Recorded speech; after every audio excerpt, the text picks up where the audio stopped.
It's a Matter of Principles by EDU TV. Hi captain. ये रहे आपके 30 दिन के दूध के पैसे।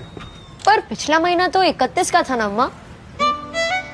वाहिरो, इसको क्या खिलाती हो? पिलाती हूँ हॉर्लिक्स। अब हॉर्लिक्स में है प्रोटीन, विटामिन डी और फॉलिक एसिड जैसे 27 न्यूट्रिएंट्स जो बढ़ाए शारीरिक ग्रोथ और मेंटल शार्पनेस को। क्रिकेट में कैप्टन और मम्मी का manager. Thank you. EDU TV with 1 million eyeballs across the globe. Connecting schools, universities, industries and corporate houses. Greetings, sir. I'm Adyasha, a student of grade 12 studying in Global Indian International School, Kuala Lumpur, Malaysia. On behalf of EDU TV, with 1 million eyes across the world, it's a great opportunity to be able to have a conversation with Mr. Pankaj Joshi, currently principal at the Academic World School, Bemetara, in Chhattisgarh, India. The school is a co-education, day boarding, cum residential school with a strength of 2,500 students.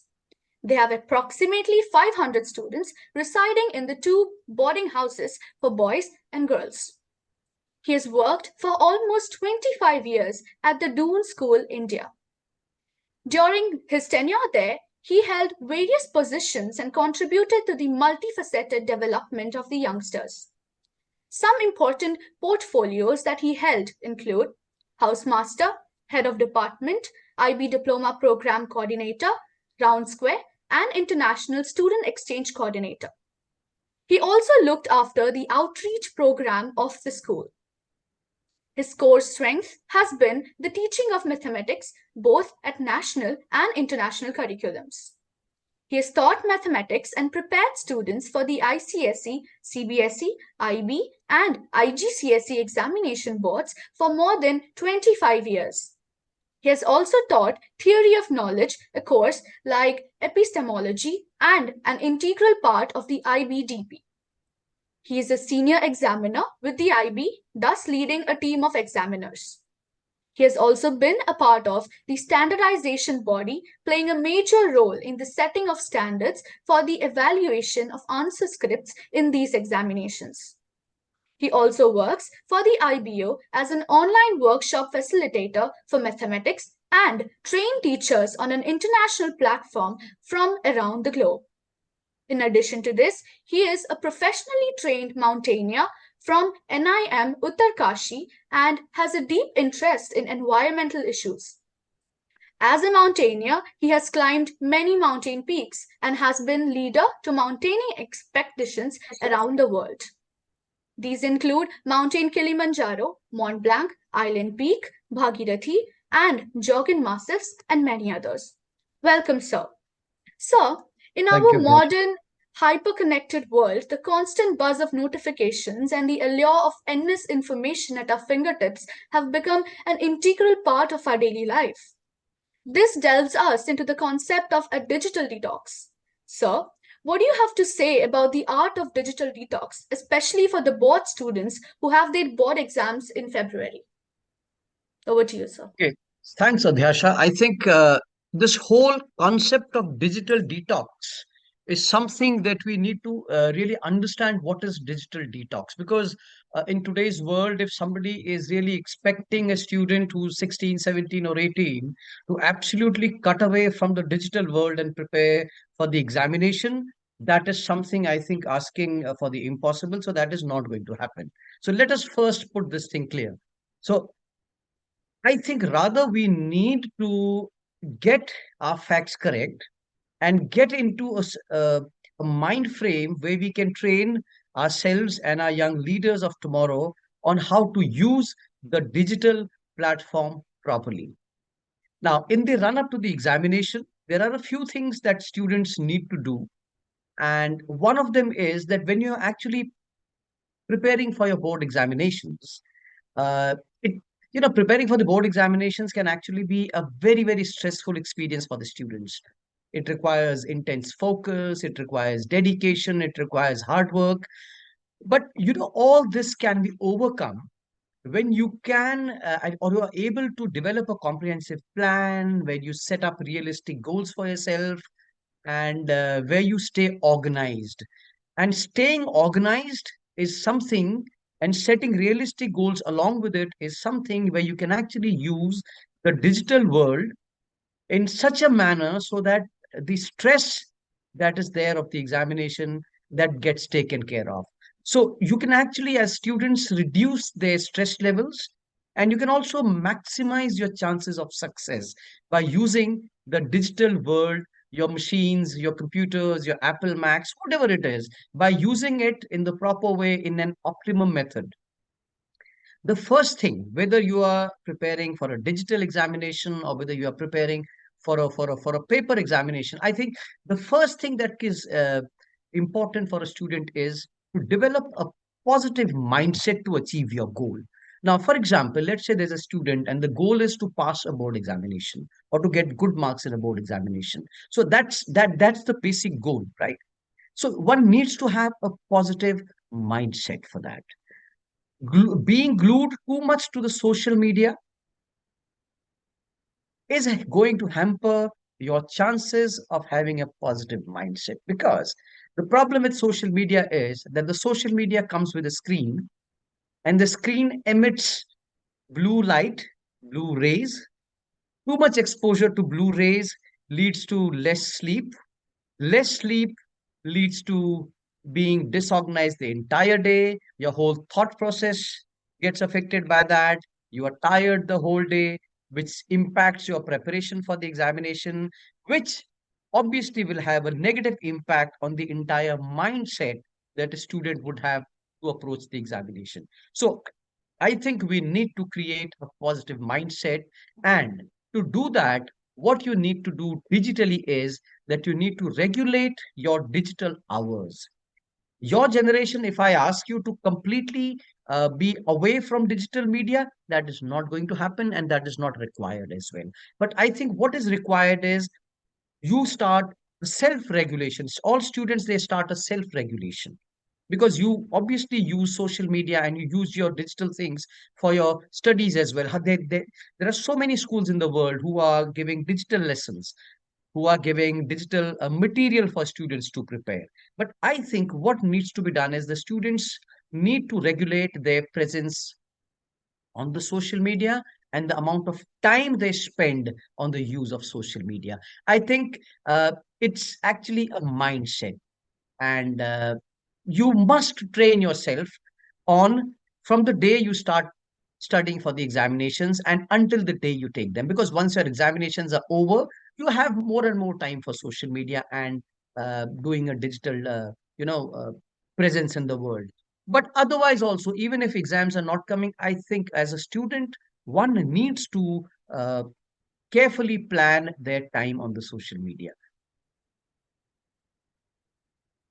And of course, another important thing is that you need to create a study plan according to your interest and the schedule, right? So once you have your goals ready, once you have a positive mindset ready, what one needs to do is to create a study plan, because every individual is a different student. Your requirements are different. Your mental requirements are different. Your study requirements would be different, because some students get up early in the morning and study. The others, they study till very late at night. I think the best way is to ensure that you are covering all the topics that you need to learn in time for the exam, because it's important. You need to break down your study into manageable chunks, bite-sized pieces, right? So they need to be managed into manageable chunks. And then you have to plan how to keep yourself on track. I mean, whether you are sitting for the exam for the first time or you are a returning candidate, I think creating a study plan is the most important thing. But what is more important than creating a plan is sticking to it. I think sticking to the plan is very, very important, because once you have the right plan in place, you can actually maximize your energy. And once you maximize your energy, as a result of maximizing your energy, there will be something that you will be minimizing, and what you will be minimizing will be the exam strength, the exam stress. And once your stress is minimized, I think you can do your best during the exam and give yourself the best possible shot at scoring well.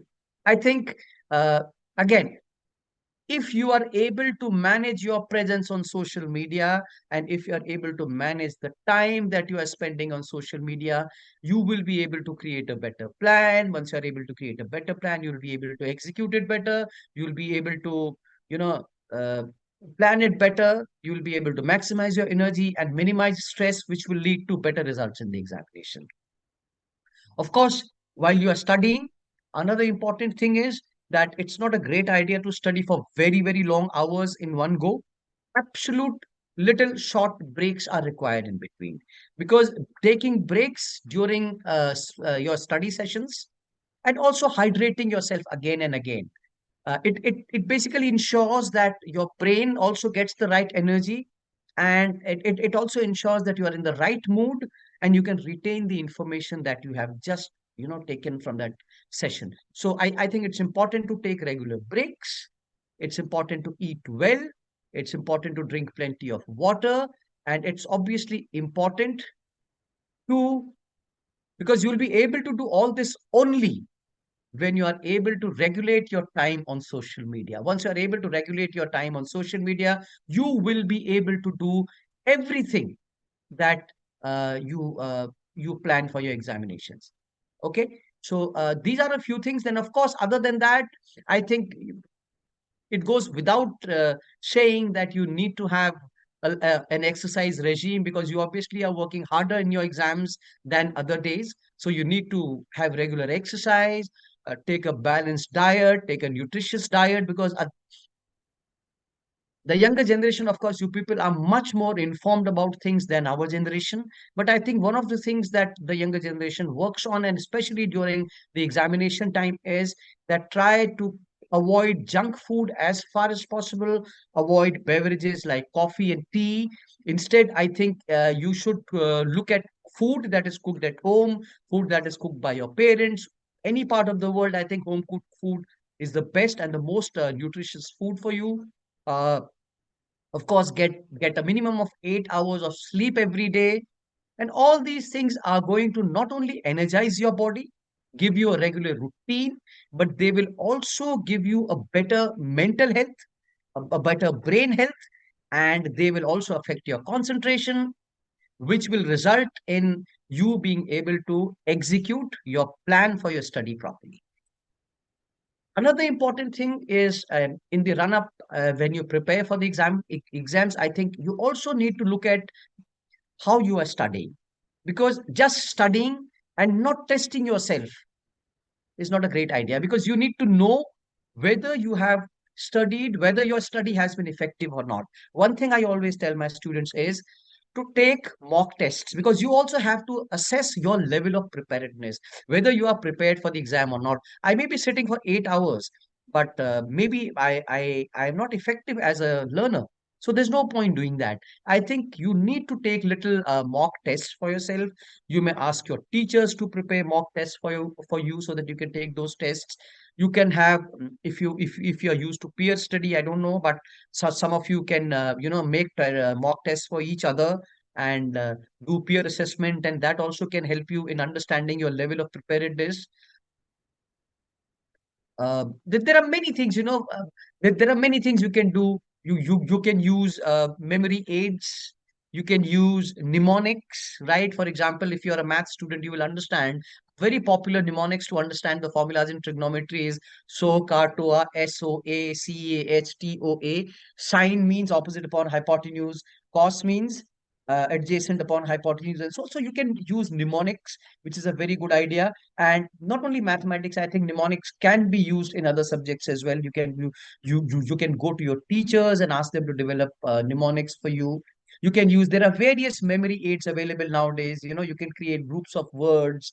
uh, I mean, you can create your own memory aids. You can create flashcards where when you go back to revision, you can do color coding in your textbook. So these are some of the things that you can do. But remember, all these things you will only be able to find time for if and only if you are able to, as a student, regulate your time on social media and with the machine and with your laptops. Remember, right from the point I've started talking, I'm not saying don't use computers. I'm saying use computers, but use those computers in a sensible manner.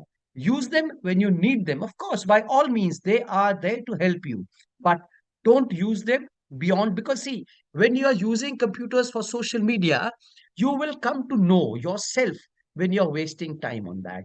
Just watching reels for nothing. For entertainment, 10 minutes break when you're taking, you can watch the reels for 10 minutes. That is not a problem. One of the most important things as an individual, not only as a student, but as a professional later on when you move on to the professional world, also is uh, it's important for us to understand our strengths and weaknesses. As a student, I'm sure every student has certain strengths and weaknesses, and this it comes very handy when you're preparing for the board exam to understand what your strengths are and what your weaknesses are. So it's important for you as students to identify your strengths and weaknesses. Please identify what areas need further study, and then decide so that you can overcome these weaknesses during the exam time. With everything that needs to be done, and the pressure of having to perform well under time constraints, it can be very difficult to stay organized and remain mentally focused. So all these things, I think that there is only one solution to this. You can list down all your strengths and weaknesses, and once you are aware of your strengths and weaknesses, you can identify which areas require more work than the others, and you can plan accordingly. So all this information goes into your planning. And then I think my last point, which is one of the most important point, is I think when you are completing your task, when you've done something good, when you've done when you have prepared for the exam, when you have achieved a goal, I think you need to reward yourself for it. I think you always have to do yourself a favor and avoid stressing about studying for the exam. So don't stress yourself about studying for the exam. It happens. Millions of people have done it before you, and millions of students will do it after you also. So it happens. Do yourself a favor and don't stress yourself. Make sure you start with a routine and stick with it.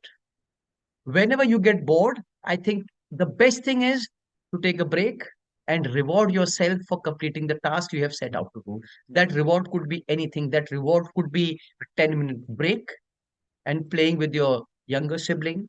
It could be going to the kitchen and helping your mother in doing the utensils. It could be so many things. It could just be going out into the park. It could be going to the basketball ground and take a few shots at the ball. It could be anything. There are tons of things that you can do. And you know what? This 10-minute break will actually help you in focus on your preparations better. It's pretty hard to find extra time. There is no extra time. Everybody has 24 hours in the day. I think the crux and the whole thing lies in how you manage your 24 hours better. So stay positive, reward yourself for completing your tasks, create a plan, stick to the plan, and these things will always keep you on the track, and make sure you stay motivated throughout your studying process. And more than anything else, whenever you feel the need, please share things with your parents and your teachers. And I think they are the best guides who can help you in this particular stressful time of preparing for your examination. Thank you, Adhyasha. That's all I have to say. Thank you so much, sir. The potential benefits of a digital detox are immeasurably huge, not just for the board students, but for all demographics within the society. Thank you, sir. Thank you for your time. It's a Matter of Principles by EDU TV.